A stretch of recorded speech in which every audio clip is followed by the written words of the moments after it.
الرحمن الرحيم الحمد لله رب العالمين وصلى الله وسلم وبارك على نبينا محمد وعلى آله وأصحابه أجمعين أشهد أن لا إله إلا الله وأشهد أن محمدا عبده ورسوله أما بعد. Continuing in our lessons on atheism and Islam, a critical response. Last week we spoke about one of the arguments for the existence of Allah subhanahu wa ta'ala. And we said that's the evidence of the fitrah, the natural disposition of mankind. Human beings are born believing in a creator. And this is something which we said is found in the Quran, in the statements of the Prophet Muhammad sallallahu alaihi wasallam, and also in the scientific studies. I mean, scientific studies have proven that children, they explain the world around them naturally as being an output or outcome of a creator or some kind of ultimate cause, some kind of being. It's never the answer of nothing or giving the answer of themselves. And we're going to see today's argument that it's important to understand that. It's scientific argument. But that is not the only evidence. In fact, we said that there are many, and there's no limit to how many evidences someone can present. But today we'll focus on the Quranic argument, the one mentioned in the Quran, for proving Allah's existence. For the fitrah, the ulama say the natural disposition can be used as an argument, but it can also be said is a natural default setting. But if someone said, okay, bring me a logical argument, bring me something where I can be convinced beyond the natural disposition, we have another argument which is found in the Quran, and the scholars, they call it the dalil al-khalqi wal-ijad, or in most terminology they translate it as a cosmological argument. Cosmological just means an argument from the existence of the universe, the cosmos. So the cosmological argument, or in Arabic, dalil al-khalqi wal-ijad, the evidence of creation and generation. Which means, if we look around the universe, including ourselves, we will see that there is a creator for us. We did not come from nowhere. And so this kind of argumentation is in the Quran, chapter 52, Surah Tur, ayah 35 to 36. And this argument can be presented for those whose natural disposition, their fitrah, has been corrupted. Means people who are not intuitive to the existence of Allah, and they may be looking for evidence. So we tell them, okay, in that case, we'll bring the ayat in chapter 52 of the Quran, verse 35 and 36, as proof. Because this is what the Quran uses. Allah subhanahu wa ta'ala, who is the creator, all-knowledgeable, all-knowing, He's the one who presented this argument. Means this argument is truth because it comes from the creator, who's al-haqq, the truth. It's very important. It's a logical argument. At the same time, it's textual. It's aqli, naqli at the same time. Textual because in the Quran, logical because it appeals to people's logic. A cosmological argument, if you wanted the definition behind it, it's any argument that's supposed to prove the existence of Allah through the empirical facts of the universe. So you use the surrounding of the universe, what we have of the universe around us, as evidence for the existence of the creator. So that's why it's called cosmological, because you use the cosmos, the universe, as indication for the creator. So in the Quran, Allah says, were they created by nothing, or were they themselves the creators? Or did they create the heavens and the earth? Nay, but they have no firm belief. So chapter 52, verse 35 and 36. So here Allah subhanahu wa ta'ala is giving the disbelievers an argument, rational argument of choices. Either they were created by option 1, nothing, or option 2, themselves, and option 3, Allah kept silent about it. Why? Because it's self-evident, which is you had a creator. That's option 3. So option 1, you created by nothing. Option 2, you created yourselves. Option 3, self-evident, which is Allah. A creator, but it's implied, and Allah doesn't answer because self-evident, Allah subhanahu wa ta'ala. So before continuing this argument, it's supposed to prove that there has to be a creator for the universe. Because it goes back to the natural disposition, the fundamental principles that's inside of us, Allah gave to us, so we call the first principles. Right, this is knowledge which is fundamental. Awwaliyya, badihiyya, what do you want to call it? Axiomatic, basic, first principles. Every cause, effect must have a cause. So the ulama, they mentioned this is a principle, right? لِكُلِّ حادثٍ, for everything which is generated, means from nothing it came, or it didn't exist to existence. لَهُ مُحْدِث, has one who created it. In simple terms, for every effect there's a cause. Right? We know this, cause and effect. For every effect is a cause. لِكُلِّ أَثَرٍ, for every effect, لَهُ مُؤَثِّرٌ, has one who made it, who put it into place. Now you have different ways of saying that same thing. لِكُلِّ فِعْلٍ فَاعِلٍ, for every action is a doer. Right? So whatever way you want to put it, the scholars say all that is the same thing, which is it's based on causality. This argument is based on cause and effect, causality. The universe is an effect. Where's the cause? This is what the question is, right? So the atheist who doesn't believe in Allah, he has to answer the question too. He can't escape from it. We have answered, they have to answer it. And we already said before, there's no one who can move from arguments and say, I don't have to prove. The presumption of ignorance or atheism doesn't exist. Anyone makes a claim for positive, negative, alayhi dalil. He has to bring evidence. And we talked about last week, because the atheist was to ask you, what's your proof? We said, wait a minute, believing God is the origin default setting, you tell me yours. And he's going to sit there ignorantly and say, I have nothing. Because it's not like they have anything, as we'll see. So we must ask then the question, if we're saying it's Allah, we're going to prove it. But we all have to agree that the effect that we see has to have a cause. And this is called causality. Mabda as-sababiyya, causality.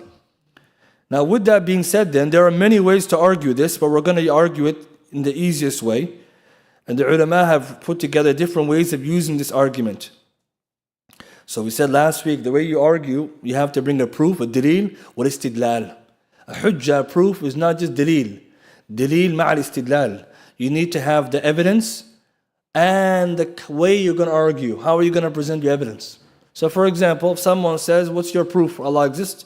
Chapter 52, verse 35 to 36, Allah tells us this argument. Okay, sure. How does the argument work? The argument is based on causality. This is how it works. So you're going to bring him the breakdown. This is called istidlal. How did you get to where you claim and what your proof is proving to? Because if you talk to people and you tell them God exists and you tell them this is it, he doesn't follow the logic. You have to break it down all the way. Otherwise, the person whose natural disposition is pure will get it immediately. But the person who's an atheist, he trusts his mind more than his heart and his fitrah. So he's going to be like, okay, I don't get it. So we have to go step by step. So some of the ulama, they put it into simple, logical steps. So the first argument or point, everything that is caused means everything that wasn't existing then came into existence. It must have a causer. That's the first premise, the first point. Everything that is caused. Caused means it wasn't there before, then it came into existence. And the reason why we're using that wording, because this argument doesn't apply to Allah. Some people, they're ignorant. They say, oh, how about who caused Allah? We said everything that Allah, did Allah begin? He's the first and last. So it doesn't apply to Allah. Everything that's caused means everything that didn't exist that came into existence. So therefore, everything that came into existence means it was before nothing, then became something, must have a cause. Premise number 2, second point, the universe is caused. Thirdly, the conclusion, therefore the universe has to have a cause. That's it. Simple steps. Premise 1, 2, conclusion. So everything that is caused means everything that didn't exist and it came into existence, it has to have a cause.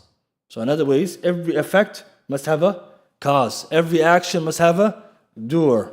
Right? You following? Every effect has a cause. Okay. The universe has been caused. It means it didn't exist, then it came into existence. And the conclusion then is, the universe has a causer. Must have something, in this case someone, because we're going to be careful. We don't say something, we have to say someone. Someone brought into existence. طيب, to prove this argument, Allah already explained it in the Quran, but the ulama, they give the tafsir of it.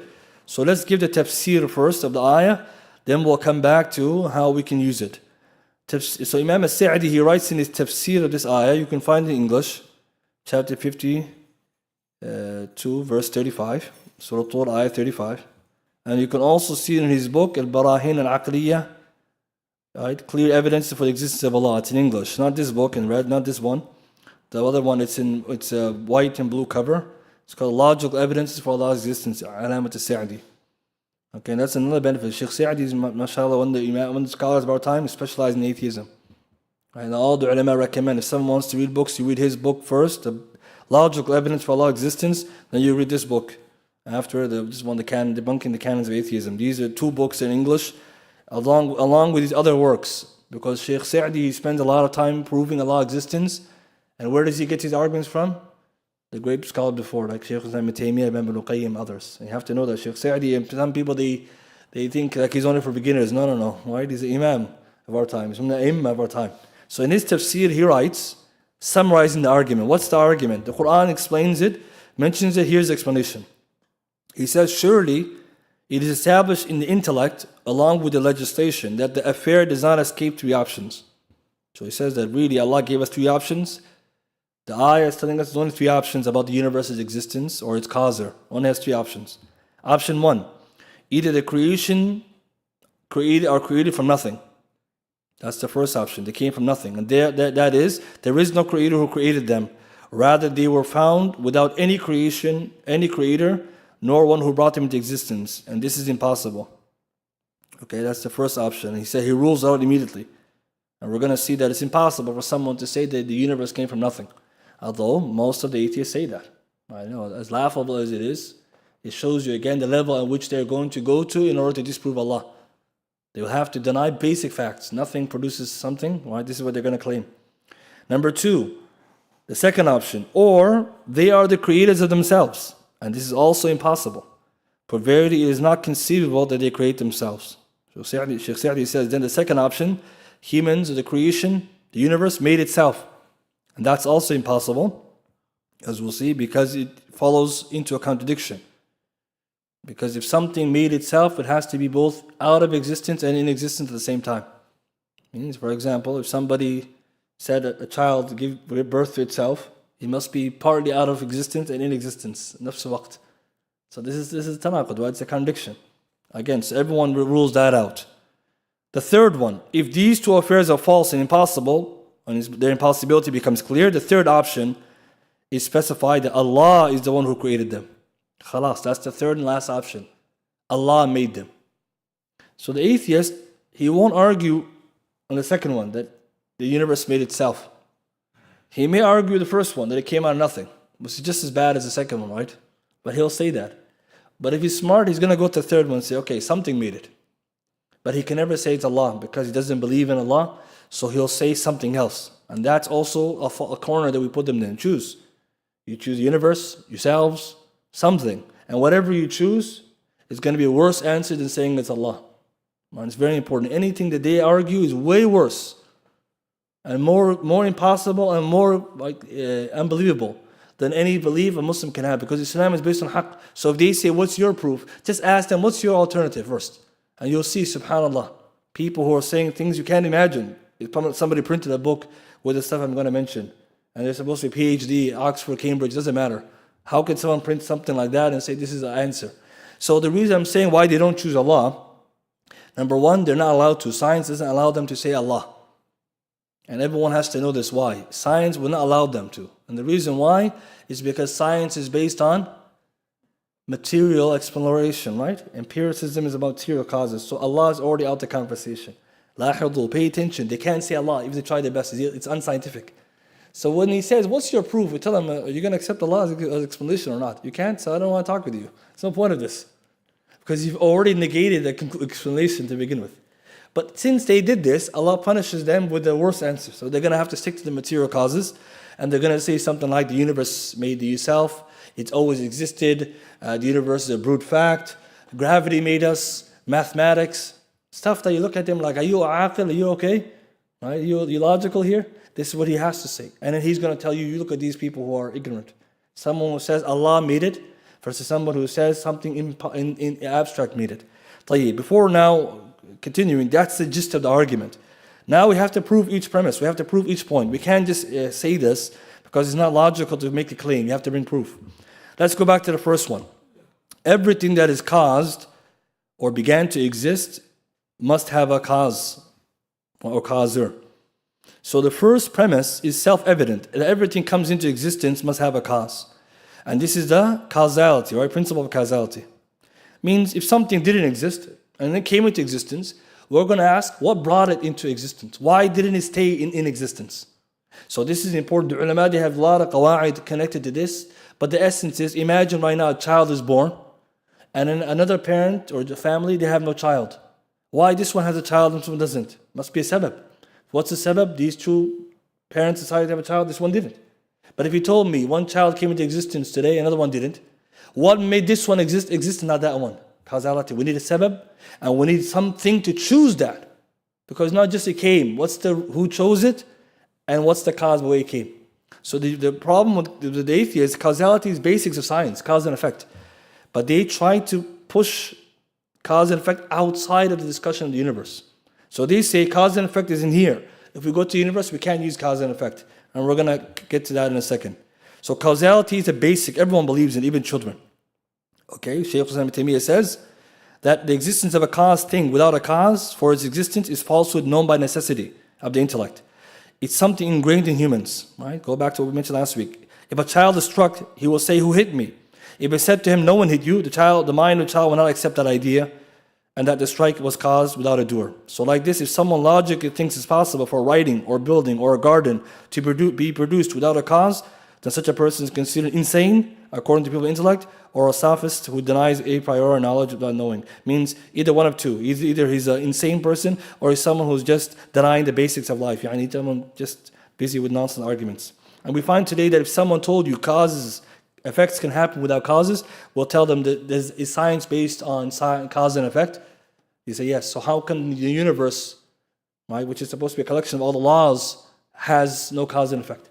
Really what they're trying to do is, because they know cause and effect is a must, either they will accept this or reject it. Those who reject it are worse, because what they're doing is they're actually rejecting science. And we're going to talk about that later. So atheists don't adhere to the scientific method. Be careful. Many people think they don't. Evolution, we're going to get to. How much of macro evolution is scientific? None of it. Macro, not micro, be careful. They try to use the fallacy of equivocation. Macro evolution, none of it science. None of it. Because it's based on premises of what? A common ancestry? What is that? Where is the proof of that? How can you prove this? Homology? We're going to see none of it is science. So when they don't follow these principles in their aqidah, this is what their aqidah is, then they always try to run out of it. So for example here, causality is from science, based on science. When it serves them to deny the same principles they try to use against you, they're going to use causality to bring you proof of a God doesn't exist, to the Big Bang and evolution. But when you try to use causality to prove Allah exists, suddenly causality doesn't work. Tanaqud, you have to pay attention. So if you ask them, causality is just nonsense, then I'm sorry, you don't have no proof against Allah. Right? Because whatever is going to bring you evolution, cause and effect, and then cosmology, cause and effect, and quantum, everything is cause and effect. So what we're learning today, anything that has an effect, any effect has a cause. لِكُلِّ سَبَبْ مُسَبِّبْ. There's no such thing as output, أثر إذا مؤثر. And someone may say then, how can we prove this? We're going to get to it. But before we're going, who is the person who denied causality in this level? It's David Hume. David Hume is a very famous 17th century philosopher from Scotland. He's the one who said Mabda' Sababiyya doesn't work. It's not a principle we can adhere to. Because he says it's possible things can appear or things can be without a cause. But he also was careful. When later they asked him, do you deny causality? He said, no, I never maintained that things can come out of nowhere. Right? So even himself said it's impossible. But David Hume is the one who made the tashkik and the shak. He's the one who said that it's possible that the connection between cause and effect is not a connection which is fixed. And very, very important. David Hume, a 17th century philosopher, his arguments against the scientific method till today they have impact. Because science, as best as it is, it can give you what? A lot of it can be ilm al-yaqeen or ilm al-qat'i. It doesn't. It can give you definitive knowledge, and because David Hume's argument against causality. To summarize it, even he said, I'm not saying things come out of nowhere. Okay, khalas. Then who has a problem with causality? Only a jahil, right? Ignorant person. Right? Because if you tell him you don't believe in cause and effect, then we ask him then, where did you come from? And where did your aql come from? And where does your argument come from? And he's going to tell you, someone told me. So, khalas, you don't believe in causality. Where did you get that from? Right? You didn't come up with your head. And that's also one way to show them the cause and effect. If someone to deny it, is denying the fundamental basic of the fitrah. If we agree that cause and effect is something established, then the argument is in front of us. What is the cause of the universe? Now, some atheists, again, they're not going to leave this alone. They might just keep arguing and they do what's called takabur, mukabara. Mukabara is when they get arrogant. It's no longer argument. It's not a mujadila. Mujadila is an argument. This is mukabara. Now they're going to say, khalas, I don't agree with you and we'll prove to me. And this is like called arrogance. It's not argument. When you get to this level, you just say, okay, take care of yourself. We're not going nowhere here. Because what they're trying to do is they don't want to accept your point, nor can they bring proof for theirs. Means if you ask them prove causality, you can't. It's first principles. Why are you denying causality? Because how do we know the universe is based on cause and effect? What kind of argument is that?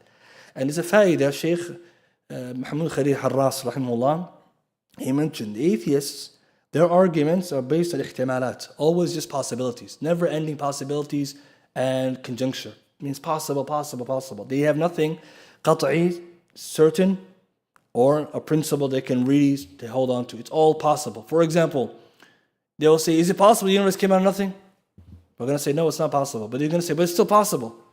So we'll tell them, ihtimal, it's not dalil, aslan. What kind of argument is that? Because if you tell them causality, is it fixed or not fixed? It's fixed. Why are you denying it? Because he's skeptic. Possibly it could be wrong. But we tell them, when it comes to science, you don't have the same causality, you don't have the same skepticism. Why? Because when it comes to science, which is their belief, they have to accept it. They will deny science in order to get it. So if someone tells you, I don't believe in the cause and effect, khalas, the argument is for him is done because he's now not being rational anymore. But that doesn't leave the question answered. We still have to answer the question. Did the universe either create itself, came from nothing, or made by someone? We have to answer that question. The person who's sound and rational will say, okay, we have to answer it. And that leads us to the second principle, which is that the universe, the second principle was that the universe is caused. And therefore, it must have a causer. The ulama say the reason why we say it can be created from nothing or itself is because those two are impossibilities, as Sheikh Sa'di said. But someone may say, how do you know it's impossible? Okay, let's take a look at the first one. The universe was created from nothing. This is considered mustahil, impossible. And the ulama, they say nothing is the absence of something. And therefore, nothing cannot make something. 0 plus 0 equals 0. If someone says the universe came from nothing, then how did nothing give rise to laws, perfection, order, and all this wisdom? It's impossible. That which it doesn't have can give. So the atheist, when he says this, by people like Lawrence Krauss and other atheists, he embarrassed himself. When he said the universe came from nothing, when they asked him what is nothing, he said the quantum vacuum. Khalas, that's something. Why are you lying then to everybody? Why the whole book called Universe of Nothing? And then when he got pressed on it, he said, okay, it's something. The reason, because he knows if he said it's nothing, it's mustahil, it's impossible. And even the philosophers who are atheists, they were very upset at those other atheist scientists and said, stop embarrassing us with saying stuff like that. So the reason why this is important, Ibn al-Qayyim, he writes in Tariq al-Hijratain, pure nothingness cannot be a doer because the effect of the doer is only relation to the existing matters. Means you can't say nothing is a cause for something. لِكُلِّ فِعِلْ فَاعِلْ. If it's an action or a maf'ul, an outcome, you need a fa'il. Nothing, it doesn't exist. So it can't produce something. So he says, therefore, nothing is not something. And for this, he says, whatever is not something, that it cannot be said to be the object or of a doer or the doer of an object. So very important. Nothing cannot be an explanation for things. So an example, if someone says, why are you here today? And you say, I'm here for nothing. And we say, how is that possible? You're nothing. You came for a reason. There must be. And someone will say, why is this child born and this one isn't? There must be a reason. Why did this wall fall down or this bridge? There must be a reason. But they're saying nothing. So we tell them, if the universe has in it all kinds of things, then therefore the thing that made it must have those qualities, min bab al-awla, more deservingly. So afaqdu shay, the one that does something that doesn't have something, or la yu'ti, can't give it. The problem with the atheist is that he agrees that the universe has to be explained by cause and effect. But the entire universe, no effect, no cause. So for example, you tell him what's the cause and effect for physics, biology, and chemistry he gives you, when he expanded the whole universe, there is no cause. Tell him this is impossible. And that's why none of the uqala ever said this. The only time you find someone making this argument is in today's time. New atheists are the only people who take this argument as something serious, showing you how weak their arguments are. So weak. But see, the problem, many of us, we don't know that they actually say this. They write books, and they know that they're lying, right? When they say nothing, but they know that if it's possible to tell people that, then we can get away with it. And we're going to come back to this point later. The second the scenario or option was the universe created itself. We said this is also impossible because it requires something to be existent and non-existent at the same time. Shaykh Sulayman he writes in Al-Aqidah al-Asbahaniyah, it is known that something cannot bring itself into existence because a thing which is contingent does not rely on itself for its existence or non-existence. It cannot exist by itself, rather if it exists, then it did not bring itself into existence. Means something which itself doesn't have to exist can be the source of its own existence. So us, we can't exist without Allah. How do we know? We need our heart, our food, our air. We need all these to exist, therefore we can't be the cause of our existence. Something gave us our life. He says now, if you want to know something else, he says anything whose existence can be replaced with non-existence, and its non-existence can be replaced by existence, then it did not bring itself into existence. It's a beautiful argument. He says anything that you can imagine doesn't exist, then khalas, it's not the source of its existence. Means, can you imagine the universe doesn't exist? The answer is yes. Therefore, it didn't cause itself. Can you imagine Allah doesn't exist? No. Allahul Hayyul Qayyum. He has to always exist. So therefore, He's always existence. He doesn't have any creator. What's Ibn Taymiyyah telling us here? If someone told you today the universe doesn't have, it's a fact. Atheists say the universe always existed. We tell them it's not possible. Because, number one, it has a beginning. And number two, it doesn't have to exist. And how do we know? Because the sky doesn't have to be blue. It could be green. We know Jannah doesn't look like the dunya. Jahannam doesn't look like the dunya. There's different forms. This planet is not like that planet. So we tell them at the end of the day, this universe, all of it doesn't have to exist. So if that's possible, he says, aqlan, in your head, you can imagine this, then you know that thing didn't make itself. Another way of looking at it, anything that it doesn't stand alone, can be existing by itself, it needs someone to bring into existence. As for Allah, قُلْ هُوَ اللَّهُ أَحَدٌ Allahu Samad. He says, well, the meaning of Samad, self-sufficient. Means Allah doesn't need anyone. Us, we're fuqara, masakeen, needy. We need Allah all the time. So therefore, Ibn Taymiyyah says, if you look at the logic argument, it's impossible. And that's why even those people, the philosophers of the ancient Greece, they never claimed this. They knew the universe can't bring itself into existence. So they argue the universe is eternal. That's the way they got out of it. Here we are today, people like Richard Dawkins and Hawkins and all these people who say it created itself. SubhanAllah, things like this. Ibn Taymiyyah says, if you want to know humans didn't make themselves, you can't change their physical body. Can you make your head bigger than it is? Can you become taller than you are? That's proof that you didn't make yourself. Khalas. Right? So someone was, again, want to be arrogant, tell them, okay, how tall are you? 6 feet. Can you become 6'5"? No, khalas, you didn't make yourself then. Because if you're the creator, you can go up and down in size. Again, even the children, they agree to this. There's Majmu' Fatawa, he mentioned this. Simple argument. But here's someone today say, well, again, ihtimala, it's possible. Oh, no, it's impossible. Don't say it's possible, it's impossible. Because what he's trying to do is trying to take something mustahil and make it mumkin, possible. And this is very, very important. This kind of argumentation is not correct. But we tell them in science, you don't do that. You don't entertain possibilities. In science, you don't entertain random possibilities. But when it comes to theology, aqidah, suddenly, mashallah, everything's possible, right? We're left with the last argument, the last solution. It was created by something. This is the one Allah subhanahu wa ta'ala clearly shows. But now that we know the universe was created by something, before we get to proving that it's Allah, we have to now move to the point that the atheists will say, okay, fine, the universe has a creator or has a cause. If they accept so far, they'll agree that there must be a cause. But the second point was, how do you know the universe was caused? I said the ancient Greeks, they used to say the universe is eternal. That's how they would get out of it, by claiming that it didn't have a creator because itself is eternal. But this is also incorrect because what they used to think about before was logic, all philosophy, no science. Today's science is proven, as well as the aql, the logical arguments, that the universe has a beginning. So khalas, if somebody is really upon science, he must concede and agree that the universe came into existence, it has a beginning. But you see, this is very important. Once we tell them this, don't you agree with that? They say, we agree with that. They say the Big Bang, we say, okay, you agree with the Big Bang, it has a beginning, right? Okay. But somebody might tell you, I don't know if the universe has a beginning. What if it was always here? And this argument that the universe always here, it's impossible, right? The universe is always here. But how do we know that it came to existence? We can go back to science, and we can go back to the aql, the logic. Science, they say the universe is expanding. That's the first thing they claim. They claim the universe is always expanding. So therefore, it started somewhere and it just keeps growing. So khalas, that's what they're arguing, that the universe had a beginning point. They call it the singularity, and from there the universe keeps going. Okay, that means it had a beginning. Second, if those who study science here, the second law of thermodynamics, entropy. Now, I'm going to come back to that. The physicists say the entropy, things, they begin in order, then they lead to chaos. Right? Or they lead to high entropy, means everything goes everywhere. Khalas, that shows that there's a kind of beginning, because you can't have entropy unless you go in a direction. The last one, the ijma' of the science community, at least today, and the last 100 years or more, that is a consensus that the scientific community, the universe has a beginning. Okay, so that's so far. Again, this is a hujjah that they accept. Remember, we can bring proofs that they agree. They agree with the scientific community, okay.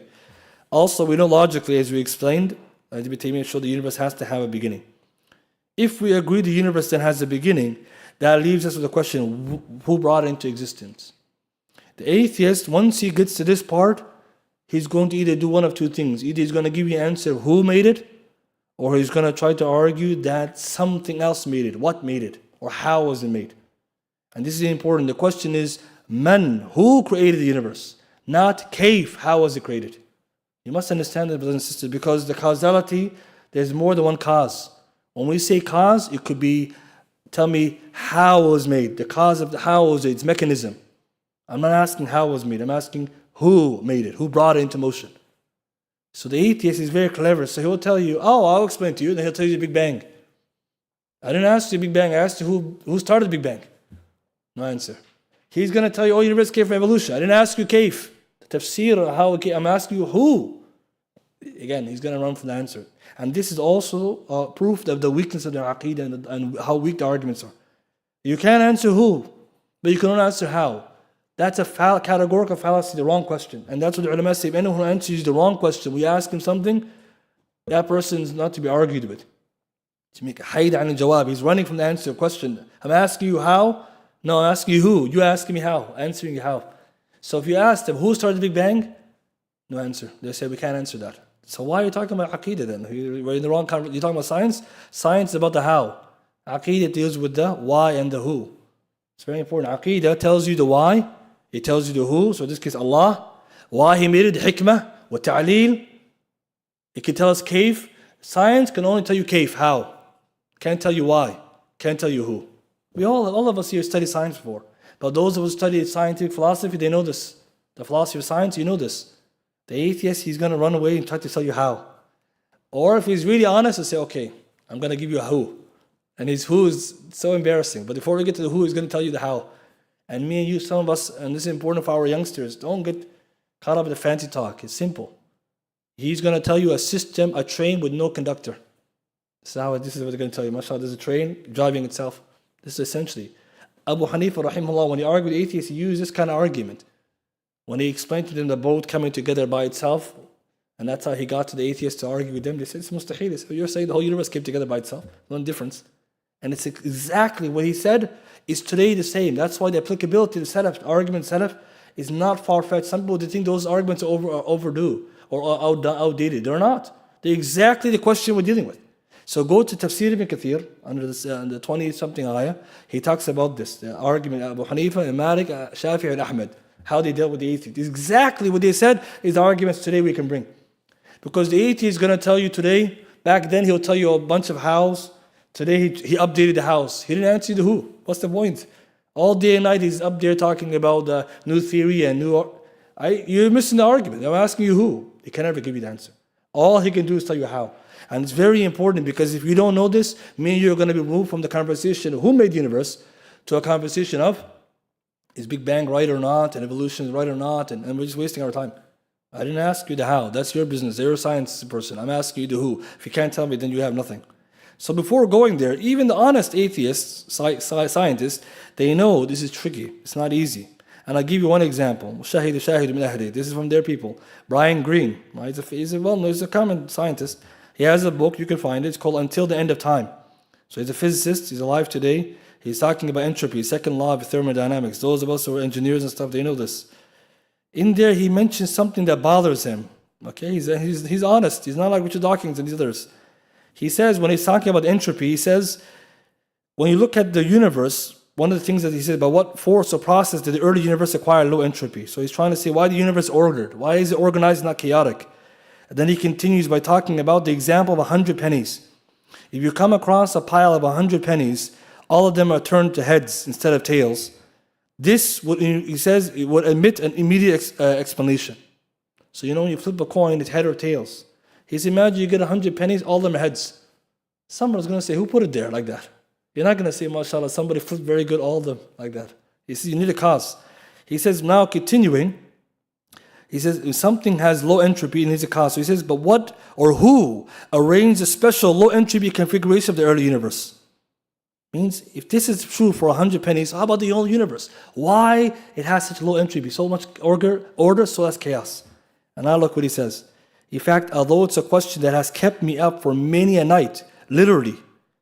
Okay, he's an atheist. He said, kept me up at night many times. This guy's an honest guy, guys. He's a real physicist, not a fake guy. Kept me up many a night, literally. Science can't determine whether it's an issue worthy of any angst at all. Means our study can't even deal with this question. We're not trying to deal with it. We're not taking it seriously. And he can't sleep at night because he's trying to figure out who. He said, what or who? He knows. It must be a who, not a what. But here we are today, people who are not like Brian Greene, or not even physicists, who are saying the universe has no cause. Like people on YouTube, you see them, people who you laugh at the way they're thinking. They don't understand that the people in their own camp don't have the same certainty they have because they're ignorant. And we said before, Sir Francis Bacon, he said, a little bit of science makes a man atheist. A little bit of science. What does that mean then? A lot of science makes you a believer, right? That's why our ummah, we came up with science. They can't tell us anything about science. So when they come and say, we know science, we started it. Don't tell us about that.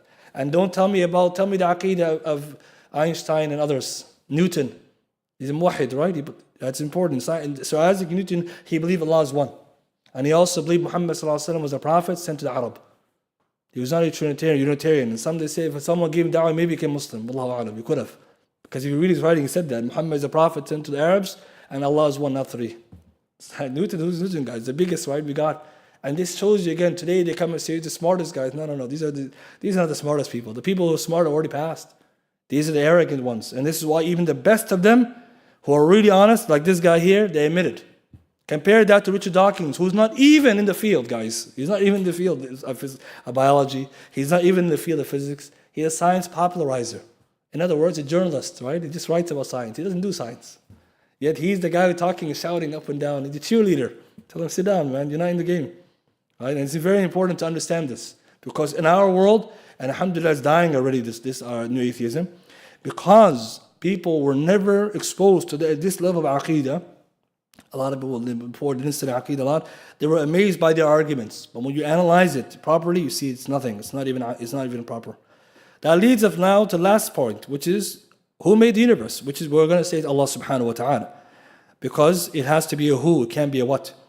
Now, how do we go from here to Allah? Allah subhanahu wa ta'ala tells us that they, the atheists and those who are arguing, they're not certain of their belief, right? They don't have any certainty. Right? So Allah says, nay, but they have no firm belief. And this is true. Allah subhanahu wa ta'ala described them perfectly.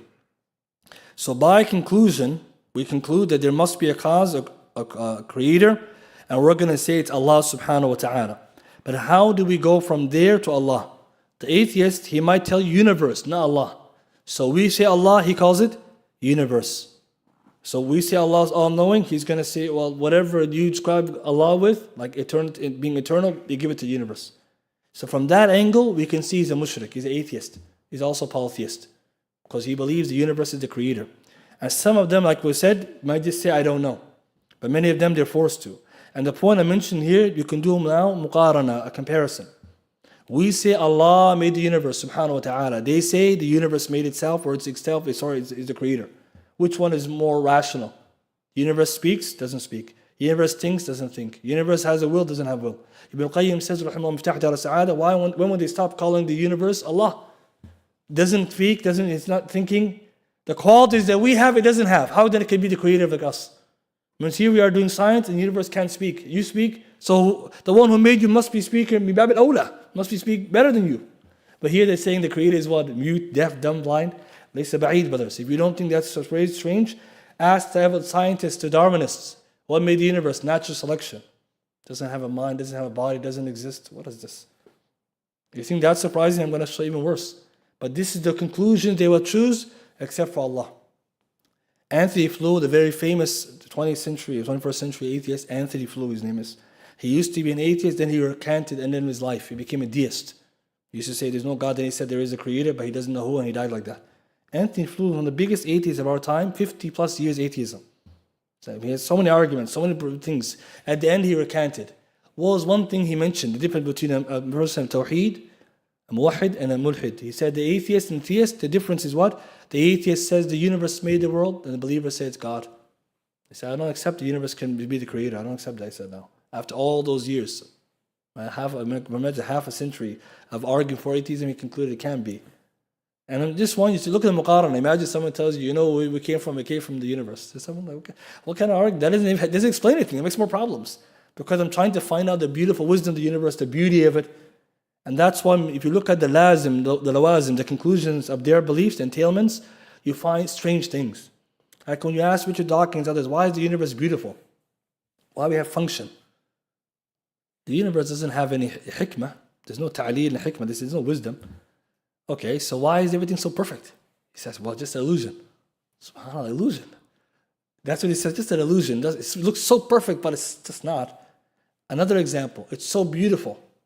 Why is it beautiful, not just functional? It's very important. Beauty and function, two different things. Functionality means everything works nicely. But why is it beautiful? Why is the sunset so beautiful? It's one of the arguments that I mentioned, but it's not the strongest argument because it requires others. But beauty is necessary? No. Why is that? For example, you can make a phone that's functional and a phone that's beautiful. Apple focuses on aesthetics. You make a simple Android, it's functional. Why is that? Why is beauty important? So Ibn Qayyim, others say, all beauty comes from who? Allah. Inna Allah jamilun yuhibbul jamal. All the jamal in the universe comes from Allah wal jamal. See, that's the simple. But then, beauty, it doesn't make sense. And why is natural selection choosing beauty? Who knows? See, the lawaz of his goal, if his statement is so bad, you're going to end up depressed. And I'm going to show you later that some of them, they ended that way, and some of them, they took to life, because there's nothing left when you take their belief. طيب, so Ibn Taymiyyah says, rahimahullah, in Risala al-Akmaliyya, something very important. He says something that we can all benefit from. And it's one of the easiest arguments you can remember from all that we're saying. To prove that the universe was made by Allah, we use qiyas al-awla. The qiyas al-awla means the qiyas of more deservedness or preponderance.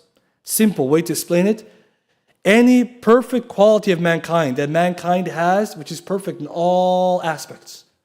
An example, life, knowledge, ability. These are perfect qualities of mankind. No one's going to say someone is mute, blind is good. Sight is good. Knowledge is good. Life is good. Okay, he said, Ibn Taymiyyah rahimahullah, any of these qualities that human beings have which are perfect at any angle, no deficiency therein, Allah subhanahu wa ta'ala has those qualities more deservingly, perfectly. Because we got it from those qualities from Allah. He gave it to us. How are we hearing and seeing? Because Allah is Sami'un Alim. How do you have any ilm? Because Allah huwa al-Alim. فَوْقْ كُلِّ ذِي عِلْمٍ Alim. How are you alive? Allah has life, al-Hayy, Allah. This argument, Qiyas al-Awla, is 2 in 1. Wujudullah, Allah's existence, Wujudillah, and also gives you Kamal Sifat al-Rahman. Perfection at once. Because the atheists say, okay, fine, Allah exists, but He's not perfect. No. If you speak with all this, mashallah, batil you're telling me in these sophisticated words, the Creator who made you, allowed you to speak, allowed you to have life, must have attributes more perfect. Otherwise, it makes no sense how you have existence. You're telling me natural selection gave us this and He doesn't speak. It doesn't make sense. You're telling me the universe gave us aql, it has no mind. Right? Someone write the book, The Mind of the Cosmos. Doesn't have one, sorry. Doesn't have one. And this is so embarrassing because it's logically impossible. In fact, they got so caught up in this, they couldn't prove the mind. The mind comes from what? We say our brain is material, and then we have something inside of it, all this function, the ruh. The atheist said, how did we get a soul or conscious? Conscious doesn't exist. Because we can't account for materiality. La ilaha illallah. No consciousness. No dreaming. No emotions. Nothing that. All this is imagination. We tell them, ask anyone who's logical, what do you think? Which one is more logical? Which one is more explanatory? These are tools we use in Aqidah to prove something is right or not. Line of best fit, which one makes sense? And for them, because they're atheists, they can't do it. Some of them will go so far as to deny any of this, and they'll give the creative power to things like gravity and mathematics. For example, Stephen Hawking in his book, The Grand Design. Stephen Hawking is the best cosmologist, physicist of our time. There's nobody smarter than him on this field or more impactful, right? Stephen Hawking, The Grand Design. He died only recently, in 2018. He wrote, page 144, because there is a law like gravity, the universe can and will create itself from nothing in the manner described in chapter 4. Allah musta'an. Look at this. Chapter 6. This is printed book, published, bought and sold. Because there's a law like gravity, the universe can and will create itself from nothing. He's very intelligent cosmologist, physicist, but what kind of aqeedah is that? What kind of ignorance is that? What kind of fallacy is that? And he's smart, right? But he's blind. We said already, no point having intelligence if you have no purity of heart and soul, right? But Allah didn't guide you. Allah didn't give guidance, will not be guided. No light, no light. This guy, what is this nonsense? That's a fallacy. Gravity has to be in the universe to make the universe. It's dawr. It's a logical circle argument. To have gravity, where's gravity, guys? In the universe? He said gravity made the universe. How can it make it if it's inside of it? MashaAllah. Published book, guys. Bestseller. People are buying this and they're saying, look at this. And then some people read it and they got shocked. Because they say, Stephen Hawking, he's not Hawking. This guy's smart. This guy's a big guy. He said that. This is called a fallacy of reification. You can Google that. Fallacy of reification. R-E-I-F-I-C-A-T-I-O-N. It's a fallacy when you give in abstract items and ideas qualities of life or human qualities. Reification. Example, to give concrete characteristics to something which is abstract. Is gravity a person? No. Mathematics? No. Natural selection? No. Yet, this guy, this atheist, this intelligent person, supposed intelligent person will tell you the universe was made by math, gravity, natural selection. None of them exist, brothers. These are explanations in the mind. They don't have wujudiyya. They don't have existence. We asked him who, and he gave you how. He gave you worse. He gave you something which is in the mind. And it's so embarrassing because why didn't he say Allah? Just like the mushrikun, they at least accepted the rububiyyah. This will come, even shaitan accepted Allah's rububiyyah. And this will come and say, no, this is math. And that's why if we do a muqarana now, any person who's aqil and also is mukhlis. Very important. Ikhlas is important for guidance. Don't ever think it's unlogical. It's about sincerity. If you ask someone who's sincere, what do you think? Allah made us to the math. What do you think? He'd be like, subhanAllah. If he says math, he's embarrassing himself too. He's embarrassing the aql that Allah gave him. If he says gravity, then he's committing another fallacy of circular reasoning and also of having the circularity, accepting something that exists. He's also, so this is simple, right? But now, if someone understands who, we're only left with two real choices. Pick two, one of the two, someone or Allah. And whoever is this someone, it must have the qualities of Allah. So call him Allah, call him Ar-Rahman, call him what you want to call him. Because they don't like the fact that we say Allah. They say, what are you jumping there? We say, okay, call him what you want to call him. What are you going to call him? The cause, first cause? The infinite, the unmoved mover, whatever the fancy terms. It's Allah, Allah. Who are you describing? What akhbar or awsaf you're going to use? You're describing Allah. Tayyib, if we got this far now, some of them will say, but how do we know? And this is the point we'll conclude. How do we know the universe just didn't exist the way through? It means, is it possible that the universe had no beginning? Again, we'll go back to the idea of eternality. And the ulama say no, because that's infinite regress. We know that every dependent cause must have one who began it. And this is simple. Nabi sallallahu alayhi wa sallam, one day, Hadith Abu Hurairah fil Bukhari, a man came to him and said, Rasulullah sallallahu alayhi wa sallam first said to them, La adwa. There is no contagion disease conveyed to others without Allah's permission. So this hadith is talking about the contagious disease doesn't move or doesn't spread except with Allah's permission. So the Bedouin, when he heard this, he said to him, Ya Rasulullah, what about a camel or camels, which one of them who's sandy or dusty in color, but has mange, sickness, mixes with another one or others like this, and then one of them gets the sickness. How did that spread? If you said La adwa, how did that happen? It means there's no contagion. How did that happen? He said, Rasulullah asked him, who conveyed the disease the first time? Means who made the first camel sick? Allah. So then from there, Allah allowed the next one to get sick.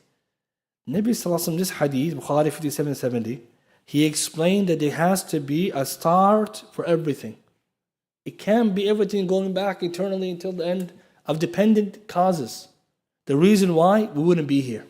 Some atheists say the universe can just be eternally pushed back pre-eternally. Well, how do we get here then?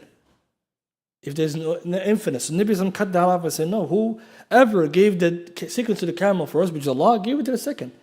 وَأَنَّ إِلَىٰ رَبِّكَ الْمُنْتَهَى. To Allah, everything ends. Shaykh Sa'di mentioned in Tafsir, that means everything ends so back to Allah. Infinite regress doesn't exist like that. This is important. Dependent causes we're talking. So the reason I'm saying this is because some atheists, again, using ihtimalat, they say, okay, how about this, how about that? No. We're talking logic here. One more thing. Someone will say, how about quantum mechanics? And someone, I don't know, they're just looking, they're really couching for stars. They say, how about quantum mechanics? Quantum mechanics is the most, cutting edge of physics. They say, look, this can prove things have no cause, because of quantum mechanics, something can be in two places at once, apparently. Things can come out of nowhere with no existence. Is this true? No, it's not. That's not how quantum mechanics works. It's just a lie. It's a misrepresentation, oversimplification of it. So they try to use this news in science to say, hey, science has proven recently that things can come out of nowhere. That's what he was saying, the Lawrence Krauss. Things can just pop out of nowhere. No. Just because we don't know the cause doesn't mean it doesn't have one. He knew what he was saying. He's saying, imagine there's an empty field and some light photon came. Oh, it came out of nowhere. No, it came from somewhere. We just don't know what it is. So how do we explain these kinds of things? We tell them, listen, we don't need to go into quantum mechanics. Most people don't even understand it. The answer, quantum mechanics is based on what? Causality. Causality is from the fitrah. You're going to use the same argument to disprove Allah we're using to prove Allah. You can't do that. Shaykh Ibn Taymiyyah said you can't deny something which is basic, amr fitri, consider first principles, with something which is ilm nadari. So give you an example, you can't be using something from the fitrah to build science to go against the fitrah again. So for example, we asked him, how does that work? How does the quantum mechanics work? It works on, he tell you all this explanation, and therefore there's no fitrah, therefore there's no God, therefore there's no causality. No, it doesn't work. And therefore, if you ever hear this argument, don't disregard it immediately. Because that argument itself, even the physicists agree it's not an argument for against Allah. Because this guy tried to use it, Lawrence Krauss, the student of, Richard Dawkins. And of course, as you guys know today, he's very embarrassed, right? And he's very, you could say, humiliated, right, person, just to say the least. So inshallah, the conclusion, this argument, Dalil Khalq al-Ijad, chapter 52, verse 35 to 36, is one of the strongest arguments for the proof of Allah's existence, and the summary of it is that every effect has a cause. And someone will say, how do we know this argument is proven? Number one, Allah said it. Allah never makes mistakes, right? Allah yaqul haqq wa yahdi sabil. Number two, Sahaba became a Muslim because of this. It's already tested, it's already proven. Until today, we ask anyone, he brings in this argument to a rational person, he becomes Muslim.